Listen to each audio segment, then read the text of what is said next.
Hey, greetings, beautiful beloved beings. It's been a while since I've done any kind of a live, a Facebook live or an Instagram live, so I'm going to take a couple of seconds to get a little bit used to this. If this is your first time watching me, you don't know who I am Atandra Vinchealle. I am a naturopathic Reiki master. I am a Reiki therapist. I am a feminine wellness practitioner. And so I support myself, my family, my clients in aligning our energies, aligning your energy so that you can experience the things that you desire to experience in your life. So that's just a little bit about me. And I wanted to come and talk just for a little bit about something that I have been seeing as a Reiki therapist, as a naturopathic Reiki therapist in particular. I get a lot of questions about chakras, and I pay attention to what's being shared on social media, and I pay attention to the questions that people ask about different chakras and, how do I do this? How do I do that? And one of the questions that I see that is asked the most often by people is, how do I open up my third eye chakra? Open up my third eye chakra. Somebody please help me open up my third eye chakra. Oh my God, I really want to open up my third eye chakra.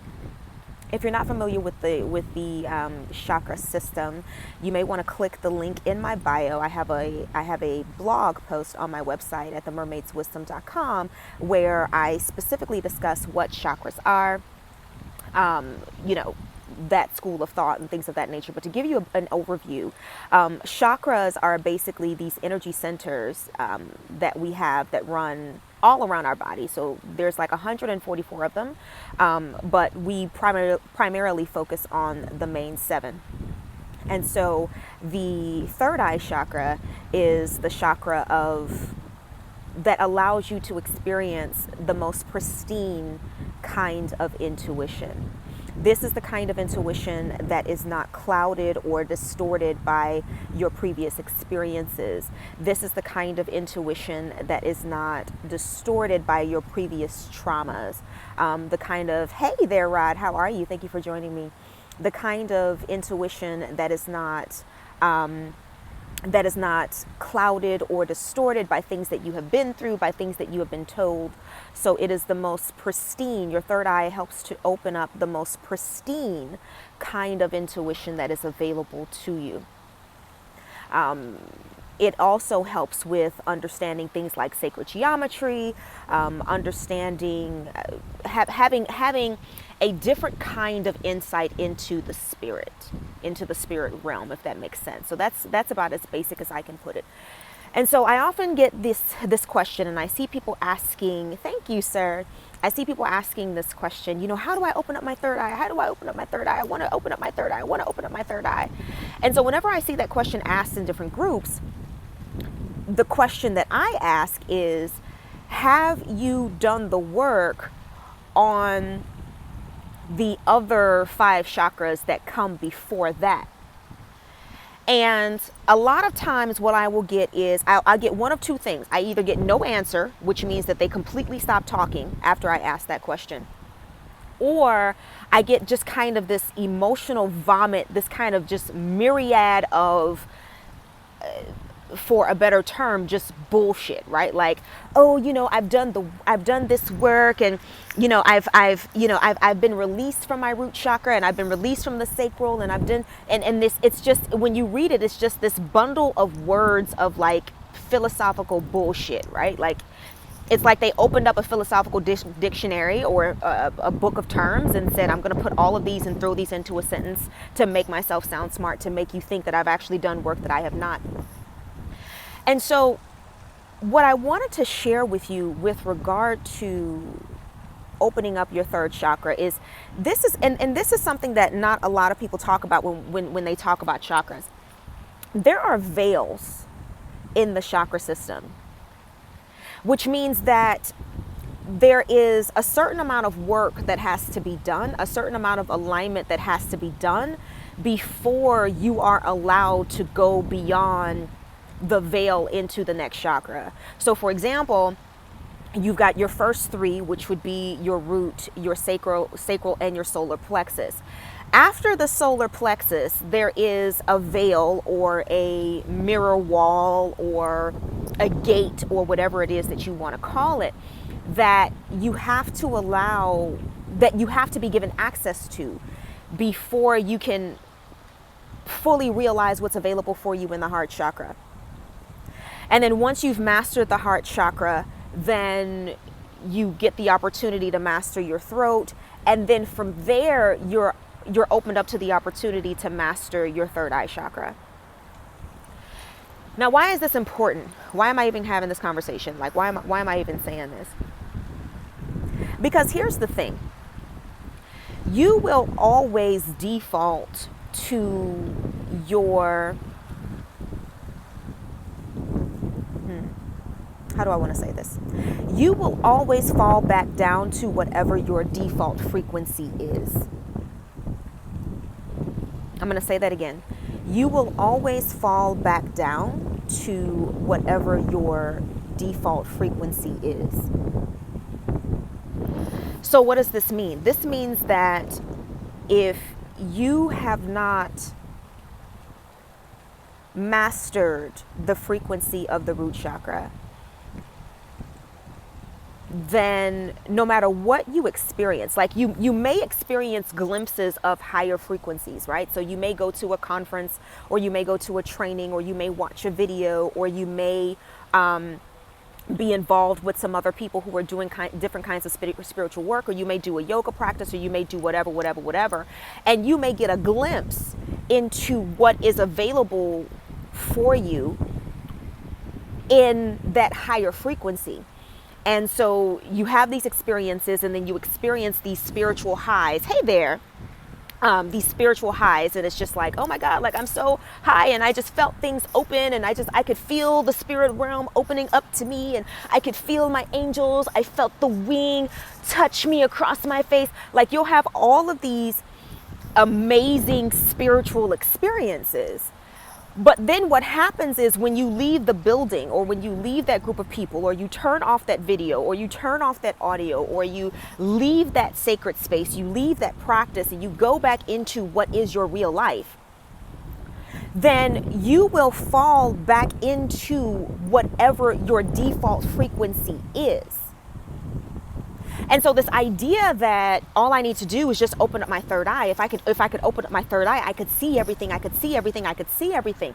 You must understand that with these different frequencies come with different levels of responsibility, right? And that's the reason why you are given that access, because you're given that access because you can own and you can hold the responsibility that is a part of that frequency. And so if you're asking all of these questions, you're going into these different groups, and somebody help me open up my third eye, and somebody tell me how to open up my third eye, and somebody.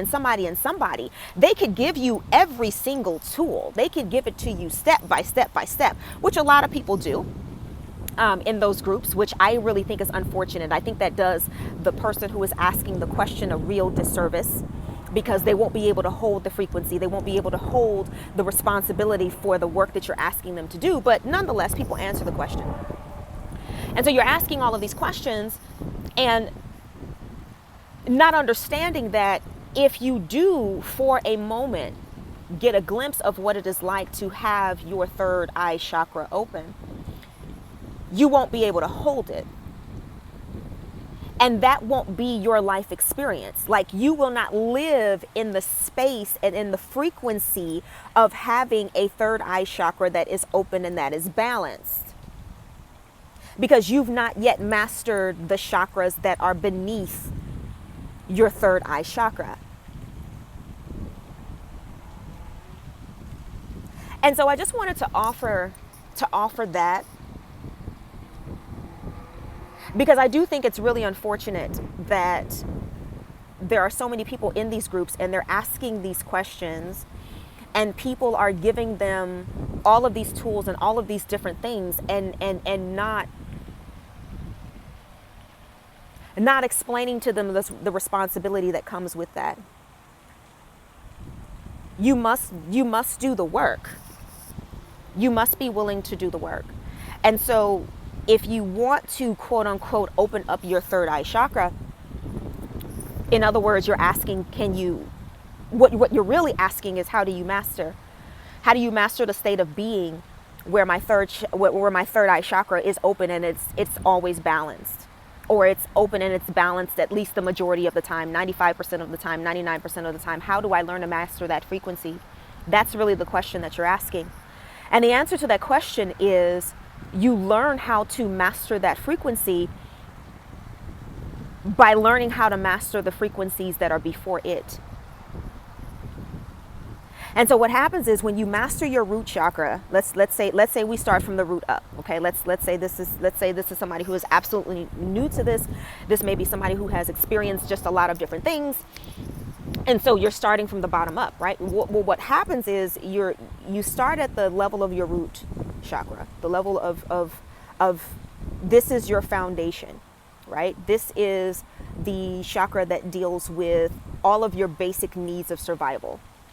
So that is, food, shelter, clothing, education, security, feeling safe, feeling secure, knowing that your needs are going to be met, knowing that your needs are going to be taken care of.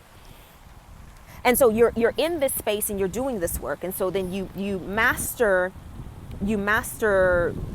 the frequency of your root chakra. And so you move into your solar plexus. Your sacral chakra. You move into your sacral chakra, and then you master that frequency, right? And these are the steps that you have to take. Because what happens is, when you master a frequency, that becomes your default. So let's say you have mastered the frequency of the root chakra, and you've mastered the frequency of the sacral chakra, but you are currently in the works or doing the work for your solar plexus. And so you go off and you have these, you go to some kind of like a healing event, right? Where there's meditation and there's Reiki and there's yoga and there's all of these different things. And so you have this really, really high experience. And you get a glimpse of what it's like to access those higher frequencies. You're not yet there. So what happens is, when you leave, when you come back down to the level of your sacral chakra. Now, why don't I come back down to the level of my solar plexus? Well, you don't come back down to the level of your solar plexus because you haven't mastered holding that frequency as a lifestyle yet. So when you come back down, you'll come back down to the level of your sacral chakra. And then once you have mastered the solar plexus, if you go out and you have another experience and you get a glimpse into what it's like to access the frequency, to access those higher frequencies, then at that point, when you come back down, you'll come back down to the level of your solar plexus, provided that you're consistently doing the work, right? You're consistently maintaining your own healing spaces. You're consistently maintaining your own practices, whatever those practices may look like for you, right? So the idea here is it's not necessarily about opening up your third eye chakra. Like, your third eye chakra should be the last chakra that you should be concerned about opening if you have not mastered the other 5 that are before it. And so the question really becomes, how do I master the frequency that I am currently in now, so that I may be given permission to access and to walk in the space of learning to master the frequency of whatever my next step is. So I hope this was helpful. I really, really hope this was helpful. I could have this conversation for like hours upon hours upon hours upon hours. But I am here at this beautiful park. I just finished doing some yoga, and so I don't really have hours and hours and hours to have this conversation with you. So yeah, but I really want you to consider those things. Okay. Now, if you would like to experience alignment If you would like to experience what it is like to have your chakras open, to have them cleared, to have any blockages removed, then I want you to go to the link in my bio. I actually just opened up a 15-minute chakra clearing. And what this will do for you is it will allow you the opportunity to experience that free flow of energy for a limited period of time. So I do want to go ahead and make that disclaimer, because what I do is I go through and I do a brief assessment of your chakras, and I just ask some basic questions: who's open, who's closed, who's overactive, who's underactive.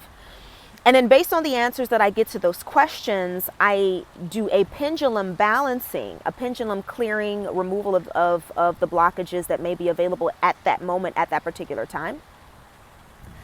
So a removal and a clearing and a balancing of your chakras.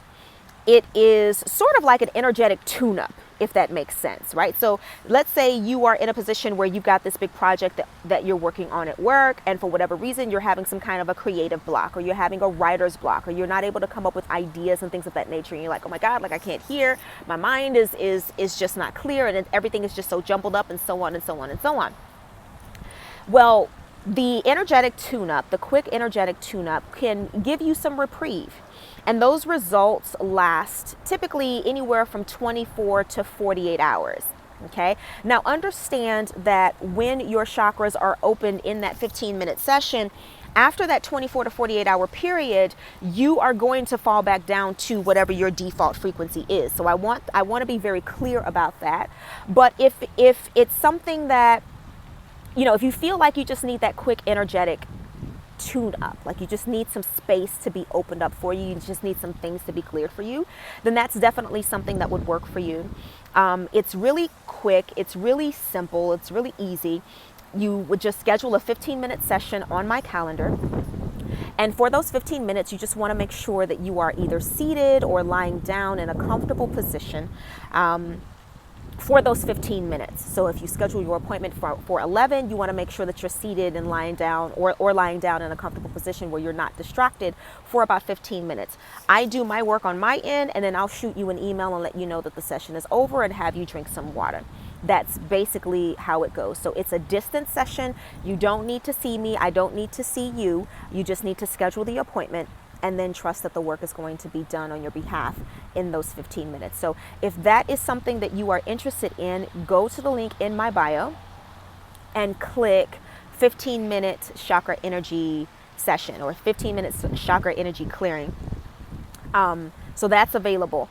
If you would like to be able to manage your own frequency on your own, without the help of someone else, if you would like to be able to assess and balance your own chakras on your own and take that responsibility for your own energetic alignment, then you definitely want to take a look at my Naturopathic Reiki Level 1 course that is coming up in February. So if you go to the link in my bio, you can click the button for that, and that information is there. Okay, so I have enjoyed this little time. It feels kind of good to get back on, the live thing, the Instagram live thing. I might play around with Facebook Live a little bit later, but for today, I'm gonna play around with Instagram Live. So, anyway, I hope this was helpful. I love you, and you enjoy the rest of your day.